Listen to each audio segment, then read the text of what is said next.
이제 8월도 네 번째 주입니다. 더위가 꺾인다는 절기인 처서가 어제 토요일이었지만 아직 오히려 예전보다 더 더운 것 같습니다. 저도 어제 많이 더워서 잠을 좀 설치긴 했는데 물론 PPT가 문제가 있었던 것은 제가 어저께 만든 건 아닌데 조금 이번에는 저도 좀 소홀해진 것 같습니다. 반성하며 저도 저나 여러분이나 예배를 위해서 조금 더 준비된 그런 마음을 가지기 또 필요할 것 같습니다. 예전에는 이 절기에 따라 비교적 날씨의 흐름이 정확하게 변했다 생각을 하는데 온난화 때문인지는 몰라도 요즘은 절기가 꼭 맞지는 않는 것 같습니다. 그래도 올해는 봄과 초여름까지는 어느 정도 괜찮은 것 같은데 지금 처서 때 더 더운 걸 보면 그래도 이제 이 온난화를 무시할 수는 없는 것 같습니다. 하지만 성경에서도 말씀하기를 이 날씨 천기보다 어려운 것이 하느님의 말씀을 깨닫는 것이고 또한 그 뜻에 순종하는 것이라 이렇게 말씀했습니다. 우리가 날씨는 예측 못해도 영적인 기류에 민감하게 반응하며 하나님의 거룩한 뜻을 분별하는 이르는 그런 자세가 필요합니다. 그것이 바로 주님의 제자된 자의 올바른 모습입니다. 우리는 계속해서 고린도전서 말씀을 읽고 있습니다. 지난 시간 우리는 고린도전서 9장 앞부분 말씀에서 사도 바울이 자신에 대한 몇 가지 의혹이나 소문에 대해 답하는 것들을 보고 확인했습니다. 특히 사도는 복음 전파를 하는 과정에서 교회 지원을 받지 않고 스스로 일을 하며 필요한 것을 충당하는 것에 대해 복음을 위해 그렇게 하게 되었노라고 변호합니다. 지난주 12절 말씀을 한번 보면 이렇게 되어 있습니다. 다른 일들도 너희에게 이런 권리를 가졌거든 하물며 우리일까 보냐. 그러나 우리가 이 권리를 쓰지 아니하고 범사에 참는 것은 그리스도의 복음에 아무 장애가 없게 하려 함이로다. 아멘.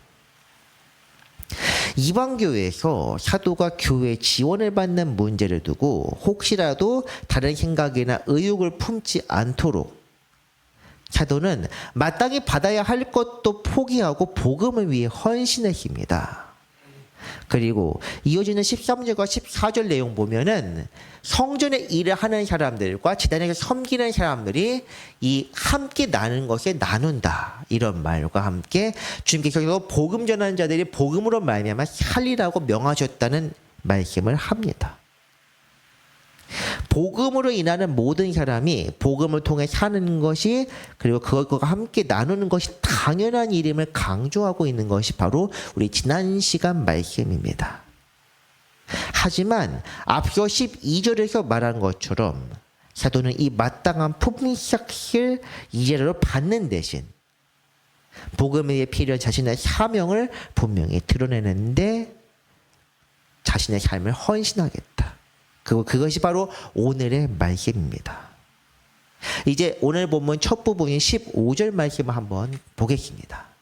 그러나 내가 이것이 하나도 쓰지 아니하였고 또 이 말을 쓰는 것은 내게 이같이 하여달라는 것이 아니다. 이렇게 말합니다. 그리고 다음의 핵심인데 내가 차라리 죽을지언정 누구든지 내 자랑한 것을 헛된 돌로 돌리지 못하게 하리라 입니다. 내가 이런 것을 해달라고 지금 너희들한테 요구하는 것이 아니다. 죽어도 안 받겠다. 그런 뜻인데 세번역 성경에서는 그 의미가 조금 더 명확하게 나오게 됩니다. 그러나 나는 이런 권리를 조금 더 행사하지 않았습니다. 아니하였습니다. 또 나에게 그렇게 하여달라고 이 말을 쓰는 것도 아닙니다. 그렇게 하느니 차라리 내가 죽는 것이 낫겠습니다. 이렇게 말합니다. 아무도 나의 이 자랑거리를 헛되게 하지 못할 것입니다. 자랑거리라고 표현이 되어 있습니다.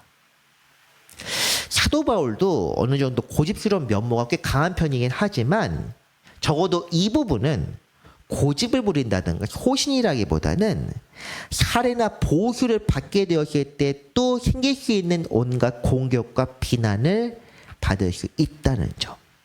이건 때문일 수도 있다는 생각도 해봅니다.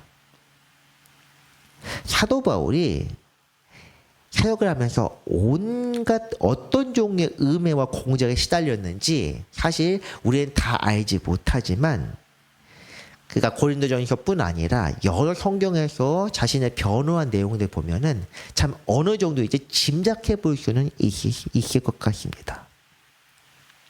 그래서 자신에게 있는 권리를 쓰거나 요구하지 않는 것, 이것이 지금 자랑거리다. 그걸 드러내는 것이 바로 이 부분입니다. 사실 생각해보면 사역뿐 아니라 일상에서도 이런 일들을 쉽게 볼 수 있습니다. 단체 생활을 하게 되면 학교든 교회든 직장이든 심지어 가정, 이 친척들 사이에서도 주도권 장악을 위해 세력 다툼이나 정치질을 하는 경우가 생각보다 흔합니다. 그런 상황에서 적극적으로 눈에는 눈, 이에는 이로 맞서는 사람이 있는가 하면 소극적으로 저항하는 사람도 있고, 때로는 그냥 참고 저항 자체를 하지 않는 경우도 있습니다.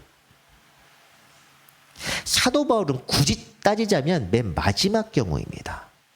왜 그러느냐? 그냥 자존심이 없어서가 아니라 다른 사람들과 달리 바울이 과거에 교회를 박해하던 사람이었고 사람들의 두려움을 받았던 사람입니다. 그래서 교회 내부를 장악하거나 적극적으로 세력을 키워나간 일을 스스로 하지 않았습니다. 교회에 대한 자신의 어떤 잘못과 죄를 항상 상기하고 있었기 때문입니다. 항복한 장수, 적이었다가 귀순한 그런 사람의 위치라 할 수 있습니다. 하지만 복음을 향한 사도 바울의 열정이 다른 사람보다 뒤처지는 것은 아니었습니다. 오히려 사도 바울은 자신의 죄를 알고 있었고 항상 깨닫고 인식하고 있었기 때문에 이런 죄인을 구해주신 주님의 은혜를 생각할 수 있었습니다. 그래서 이 사람은 자기 죄에 대한 책임뿐 아니라 사명, 이 복음에 대해서 부채의식을 가지고 있었습니다. 그런 그의 마음이 잘 드러나는 것이 바로 본문 16절입니다. 내가 복음을 전할지라도 자랑할 것이 없음은 내가 부득불 할 일입니다. 만일 복음을 전하지 아니하면 내게 화가 있을 것이로다. 이렇게 말합니다. 조금 전 15절에 자랑거리라고 했는데 이 자랑거리라는 것은 복음을 전하는 그 행위 자체가 아니란 뜻입니다. 오히려 하지 않으면 화가 있을 것이다. 물론 모든 성도가 이런 마음으로 전도해야 할 필요는 없습니다. 하지만 본문의 맥락을 잘 생각해 보면 사도 바울이 전도를 자기의 사명으로 자각하고 있다는 것을 잘 알 수 있습니다. 사명이라고 하면 우리 각자도 주님께서 주신 사명이 있습니다. 사명에 따라 살아간다고 할 때 주님의 명령을 따른다고 해서 그것이 우리 자랑이겠습니까? 마땅히 해야 할 일, 시킨 일, 이것을 한다고 나는 시킨 일 잘한다. 내가 당연히 해야 될 것, 이걸 하고 있다. 이것을 자랑할 사람이 어디에 있겠습니까? 주인의 명령에 잘 따른다. 물론 따르지 않는 사람들이 많다고 해서 따르는 것이 스스로의 자랑거리를 할 수는 없습니다. 이것을 판단할 분은 주인이신 우리 하나님 아버지이시지 우리가 아닙니다. 상을 주셔도 주님께서 주실 일이고 칭찬하는 것도 주님의 영역입니다. 이것은 우리 자랑거리가 아니라 마땅히 해야 할 일뿐입니다. 벌써 여러 번 인용하긴 했는데 주님이 하신 이 말씀을 한번 같이 읽어봅시다. 이 부분 같이 읽겠습니다. 이와 같이 너희도 명령받은 것을 다 행한 후에 이르기를 우리는 무익한 종이라 우리가 하여야 할 일을 한 것뿐이라 할지니라. 아멘. 의무라고 하는데 의무는 자랑이 아닙니다. 그 외에 주인이 명령하신 것 이외의 것을 더해야 그 사람의 공적 그리고 자랑이라 할 수 있습니다. 사도에게 전도, 이 복음 전하는 것은 바로 이런 명령에 해당하는 것이었습니다. 그래서 이 사람은 자신의 사명을 다하기 위해 애쓰며 이것을 위해 모든 것을 포기할 수 있었습니다. 사명을 다한다는 것은 바로 이런 뜻인데 본문 17절 말씀으로 이어집니다. 내가 내 자의로 이것을 행하면 상을 받으려니와 내가 자의로 아니한다 할지라도 나는 사명을 받아노라. 아멘. 자의로 하면 상을 받겠지만 그렇게 아니한다 해도 사명을 받았다. 사실 이 번역 자체가 의미가 애매한 감은 있습니다. 세번역 성경으로 읽으면 의미가 분명합니다. 내가 자진해서 이 일을 하면 삭제를 받을 것입니다. 그러나 내가 마지못해서 하면 직무를 따라 한 것입니다. 않는다 해도 사명을 받았다 이렇다기보다는 내가 마지못하게 했을 때 직무대로 한 것이다. 의무대로 한 것이다. 이런 뜻입니다. 시킨 일을 한 것, 내가 해야 할 일을 한 것 이런 뜻입니다. 자발적으로 당연한 일입니다. 자발적으로 하면 칭찬과 상을 받지만 억지로 또는 내가 반드시 해야 될 것을 하면은 그것은 하지 않았을 때 처벌을 받는 것이지 한다고 이기는 것은 아닙니다. 사실 우리가 마땅해야 될 일, 사명이라는 것은 이런 뜻입니다. 우리가 사명, 그러니까 의무와 어떤 권리 이런 것에 대해 자랑거리 이런 것에 대해 생각해 봅시다. 죄악 가득한 이 세상에서 주님을 굳게 믿고 살아가는 것, 이것이 사명입니까? 이것은 사명이 아닙니다. 사명이 아니라 인간이라면 주님의 피조물이라면 마땅히 해야 할 일입니다. 사명 수준의 이야기도 아니고 구원받기 위해 살기 위해서 생명줄을 잡는 기본적인 일입니다. 우리가 믿는다고 해서 칭찬이나 상급을 받지는 않습니다. 너희 참 잘 믿는 거 참 대단하다 짝짝짝 이런 게 아닙니다. 그 믿음의 대가는 칭찬, 상이 아니라 은혜, 곧 구원입니다. 사실 믿음 자체도 은혜가 아니면 믿지 못하지만 믿도록 우리를 은혜로 이끄시는데 믿지 않는 사람들도 많습니다. 그렇다면 사명은 무엇입니까? 주께서 우리에게 허락하신 것, 우리를 어떤 시대에 어떤 장소에 태어나게 하시고 그런 우리를 통해 주님의 뜻을 이루고자 각자에게 주시는 것입니다. 믿음은 모든 시대에 모든 사람에게 같은 것을 요구하지만 사명은 각 사람마다 다르게 부여됩니다. 그렇지만 사명도 믿음처럼 지키지 않았을 때 문제가 된다는 점에서 어떤 의미에서는 사실 비슷합니다. 16절 말씀을 다시 되돌아가서 사명이 당사자에게 어떤 의미인지 잘 알 수 있는데 세번역으로 한번 이 부분을 읽어보겠습니다. 내가 복음을 전할지라도 그것이 나에게 자랑거리가 될 수 없습니다. 나는 어쩔 수 없이 그것을 해야만 합니다. 내가 복음을 전하지 않으면 나에게 화가 미칠 것입니다. 아멘. 어쩔 수 없이 해야만 한다. 내 자랑거리가 아니라 의무해야만 하는 일이다. 그렇게 하지 않으면 나에게 화가 닥친다. 이런 것입니다. 의무란 무엇입니까? 의무란 것은 사회나 집단에 소속되고 권리를 누리기 위해 지켜야 또는 행해야만 하는 것들입니다. 물론 제가 사전을 보고 지금 말씀드리는 것은 아닙니다. 제가 생각하기에 의무란 이렇습니다. 일반적으로 사회에서는 권리가 의무보다 항상 먼저 나오고 사람들이 권리를 먼저 찾는데 냉정하게 이야기해서 의무가 먼저고 권리가 나중입니다. 왜 그러느냐? 의무라는 것이 그 사회나 집단에 소속되기 위해서 그 사람이 그 소속원으로서의 기본적인 따라야 할 것이기 때문입니다. 하지 않으면 그 사회에 있을 존재 가치가 없습니다. 할 것을 하지 않는 사람에게는 권리가 주어질 수 없습니다. 다시 말해 우리 각자가 주님의 제자, 하나님의 성도라고 불리기 위해서는 영원 나라의 시민이라 살려고 그렇게 불리고 살아가기 위해서는 사명을 다해야만 하는 것입니다. 사명 자체가 일종의 전제 조건입니다. 그렇다면 어떤 분들은 이렇게 한번 생각해 보실 수도 있을 것 같습니다. 그렇다면 사명을 아직 깨닫지 못한 사람들은 어떻게 됩니까? 주님을 믿는데 그래도 화를 당합니까? 분명히 말씀드리지만 그렇습니다. 정확히 말하자면 믿음이란 것 자체가 행실을 동반합니다.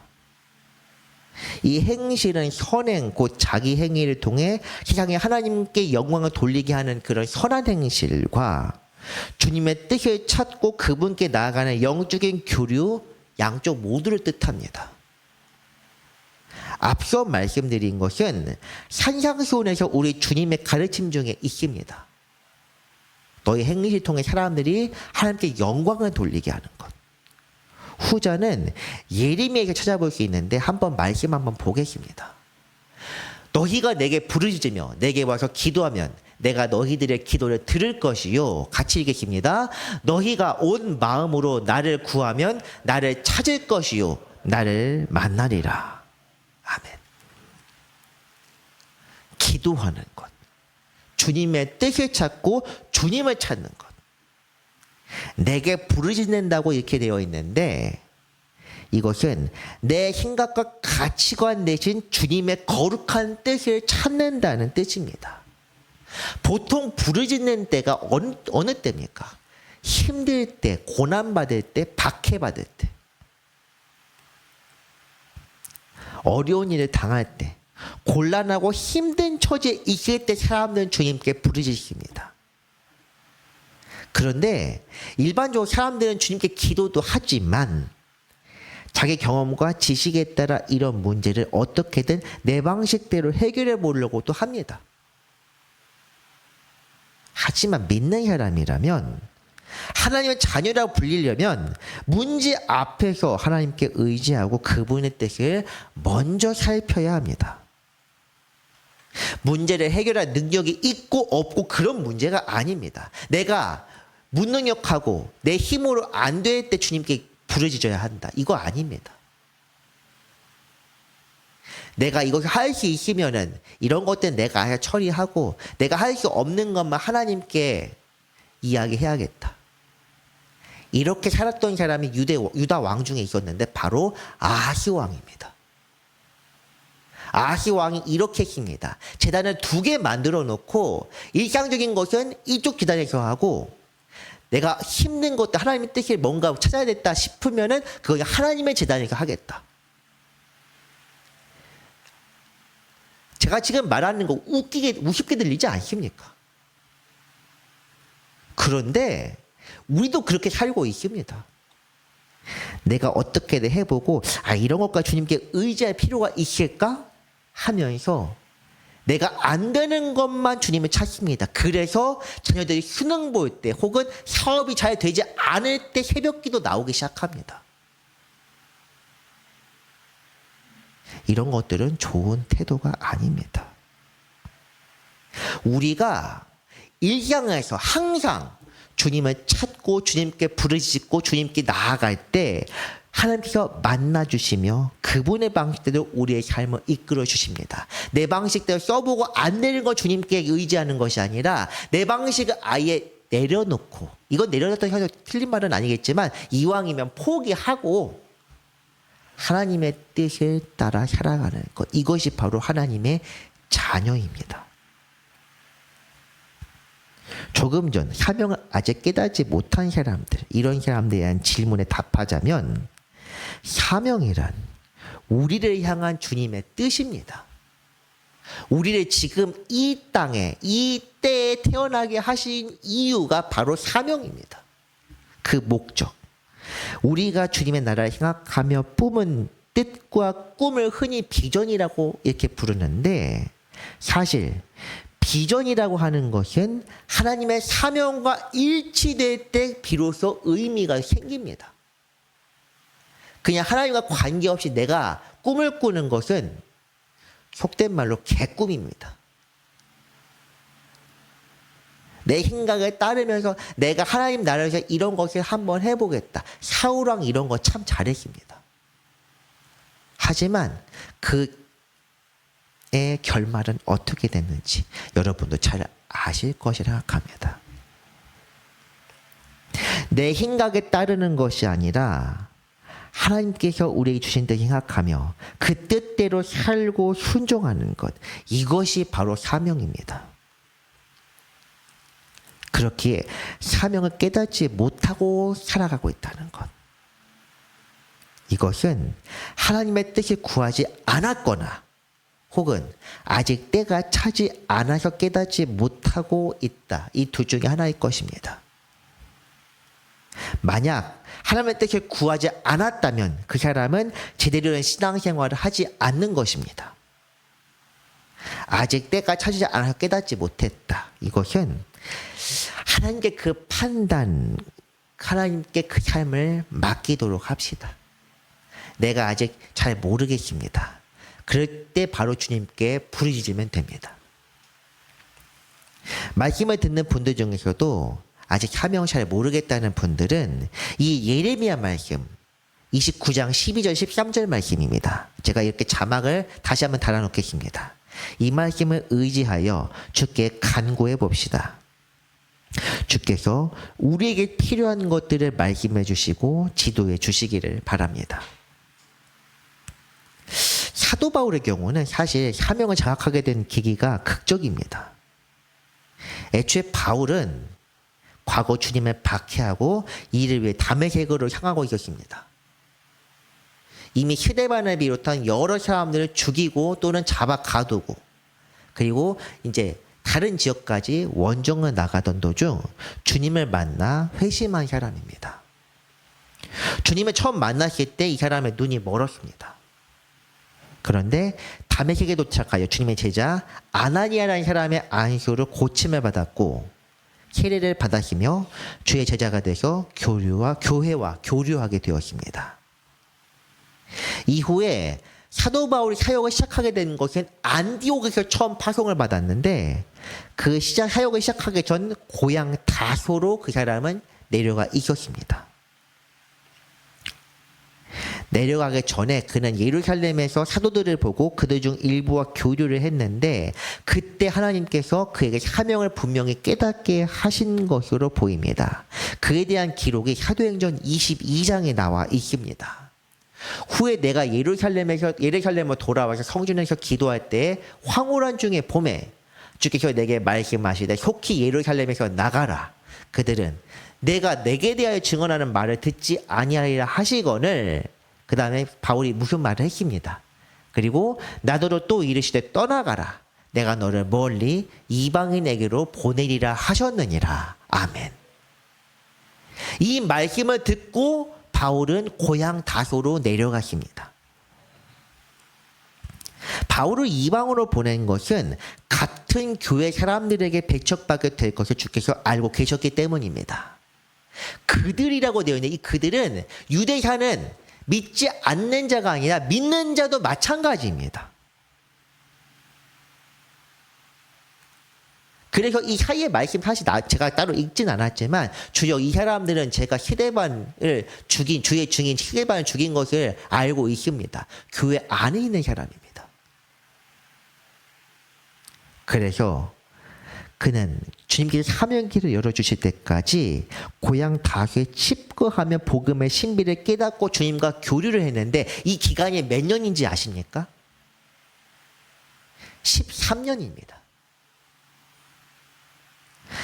그 이후에 바나바가 안디옥 교회에 있을 때 사울을 다소로 가서 데려옵니다.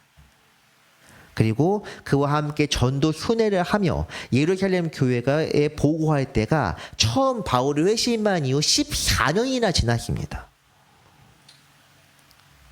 그 긴 시간 동안 사울은 그리고 바울 이 사람은 다소에서 조용히 있었습니다. 처음 사도들과 교류한 이후 중책을 맡지 못하고 오랫동안 고향 땅에 머물러 있었지만 실망하지 않고 자신의 사명을 다할 그날을 기다리고 있었습니다. 이 사도 바울의 평생 그리고 오늘 본문에서 자신의 사명에 대해 확신을 품고 증언할 수 있는 것은 바로 이런 이유입니다. 그렇기 때문에 이 사람은 주님의 시간이, 주님의 때가 되어 일하기 시작한 때부터 오로지 주님의 일을 위해 힘쓰며 복음을 위해 달려갈 수 있었습니다. 자신의 사명을 다할 날을 기다리고 있었으므로 이제 다른 것들이 생각하지 않고 오직 주님을 위해 애쓰고 수고하며 복음을 전했습니다. 이런 바울에게 세상의 것이 무슨 의미가 있겠습니까? 오늘 18절에 담대하게 말하고 있는데 이렇게 할 수 있는 것은 복음 자체가 그에게 큰 의미요 상이기 때문입니다. 18절 말씀입니다. 그런즉 내 상이 무엇이냐? 내가 복음을 전할 때 값없이 전하고 복음으로 말미암아 내게 있는 권리를 다 쓰지 아니하는 이것이로다. 아멘. 값없이 전하는 것, 권리를 쓰지 않는 것이 자신의 상이라고 말하고 있습니다. 이렇게 말할 수 있다는 것은 큰 복입니다. 보통 사람들은 자신의 일에 대한 분명한 대가를 요구하고 직접적으로 요구하지 않더라도 기대하는 마음을 품고 일합니다. 이런 마음이 물론 잘못된 것은 아닙니다. 자연스러운 마음입니다. 씨를 뿌리는 이는 거두게 될 소망을 품고 뿌리며 일하는 사람들도 품삯을 바라며 일하는 것입니다. 지난 시간 이 9장 10절에서도 이렇게 말씀했습니다. 밭 가는 자는 소망을 가지고 가며 곡식 떠는 자는 함께 얻을 소망을 가지고 떠는 것이라. 그렇기에 곡식을 밟는 소의 입에 망을 씌우지 말라. 이 말씀이 모든 일하는 사람들을 위한 말입니다. 하지만 사도 바울은 복음을 더 귀하게 여기고 하나님의 사명을 다할 수 있다는 사실을 기뻐하며 이 모든 것들을 포기하고 버릴 수 있었습니다. 다 버리라는 뜻이 아닙니다. 모든 사람에게 당신의 것을 다 버리십시오. 이렇게 말하는 것이 아닙니다. 고린도전서 7장에서 결혼을 관련해 이야기하는 부분이 있는데 이것과 비슷한 이치입니다. 일에 대한 보상을 바라며 성실하게 일하는 것은 좋은 일이다. 하지만 이런 것을 포기함을 기뻐하며 일하는 것이 조금 더 귀하다. 이렇게 이해할 수 있습니다. 저나 여러분이나 보상이나 상 없이 일하는 것은 사실 쉽지 않습니다. 하나님의 명령에 따르며 순종하는 것은 성도에게 마땅한 일이지만 세상에서 어떠한 보상이나 칭찬 없이 순종만을 강요할 수는 없고 또 그렇게 따를 사람도 없습니다. 세상 사람들은 완전한 믿음을 가진 이들이라고 하더라도 오직 구원의 소망만을 품고 살아갈 수는 없습니다. 욕심내지 말라는 것과 기본적인 생활까지 포기하라는 것은 완전히 다른 이야기입니다. 그렇지만 이런 것조차 주님을 위해 하나님의 영광과 그 거룩한 뜻을 위해 버릴 수 있다면 이런 사람들이 주 안에서 정말로 큰 사람입니다. 바울이 말하는 자랑거리도 이런 것이고 그리고 상을 받을 것들도 이렇게 하는 사람들입니다. 사도 바울이 바로 그런 사람이었고 그렇기 때문에 그는 고린도 교회 성도들에게 이렇게 말할 수 있었습니다. 4장 말씀인데 그러므로 내가 너희에게 권하노니 너희는 나를 본받는 자가 되어라. 11장에는 이렇게 나와 있기도 합니다. 내가 그리스도를 본받은 것처럼 너희는 나를 본받아라.